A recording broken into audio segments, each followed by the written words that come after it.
இது என்னுடையது அப்படிங்கிறத இங்கிலீஷில் சொல்கிறதுக்கு இட் இஸ் மைன் அப்படின்னு சொல்லலாம்.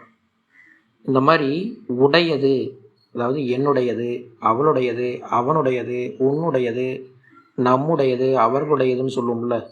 இந்த மாதிரி உடையது அப்படிங்கிறதுக்கு இங்கிலீஷில் சொல்கிற ப்ரனவுன், யூஸ் பண்ணுற ப்ரனவுன் பொசசிவ் ப்ரனவுன் அப்படின்னு சொல்லுவாங்க.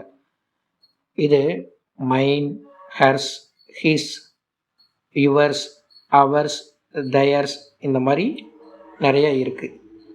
இதை வச்சு இப்போ எக்ஸாம்பிள் பார்க்கலாம். இது அவளுடையது அப்படின்னு சொல்கிறதுக்கு இட் இஸ் ஹெர்ஸ்.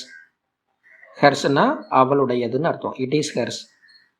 இது அவனுடையது அப்படின்னு சொல்கிறதுக்கு இட் இஸ் ஹிஸ். இந்த பொருள் அவனுடையது அப்படின்னு சொல்லும்ல, இட் இஸ் ஹிஸ். இது உன்னுடையது, இந்த பொருள் உன்னுடையது அப்படின்னு சொல்கிறதுக்கு இங்கிலீஷில் it is yours, it is யார்ஸ் அப்படின்னு சொல்லலாம். இது நம்முடையது, இது நம்மளோடது அப்படின்னு சொல்கிறதுக்கு it is hours, it's hours அப்படின்னு சொல்லலாம். இது அவர்களுடையது அப்படின்னு சொல்கிறதுக்கு இட் இஸ் தயர்ஸ் அப்படின்னு சொல்லணும். It is theirs. இப்போ இதே சென்டென்ஸ் எல்லாம் கேள்வியாக கேட்குறதுக்கு எப்படி சொல்லலாம்? கேள்வியாக எப்படி கேட்கலாம்? அதாவது இது என்னுடையது அப்படின்னு கேட்குறதுக்கு இட் இஸ் மைன்னு பார்த்தோம். இப்போ இது என்னுடையதா, என்னுடையதா, இது என்னோடதா அப்படின்னு சொல்லுவோம்ல, அந்த மாதிரி கேட்குறதுக்கு எப்படி கேட்கலாம்? ஒன்றும் இல்லை, ரொம்ப சிம்பிள். அந்த வேர்பை ஈஸை தூக்கி ஃப்ரண்டில் போட்டிங்கன்னா ஓவர், அவ்வளோதான். இப்போ இது என்னுடையதுங்கிறதுக்கு என்ன பார்த்தோம்? இட் இஸ் மைன் அப்படின்னு பார்த்தோம். இப்போ இது என்னுடையதா அப்படின்னு கேட்குறதுக்கு ஈஸ் இட் மைன், அவ்வளோதான்.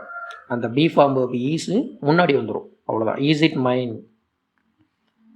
இது அவளுடையதா அப்படின்னு கேட்குறதுக்கு ஈஸ் இட் ஹெர்ஸ். இது அவருடையதா அப்படின்னு கேட்குறதுக்கு இஸ் இட் ஹிஸ் அப்படின்னு சொல்லலாம்.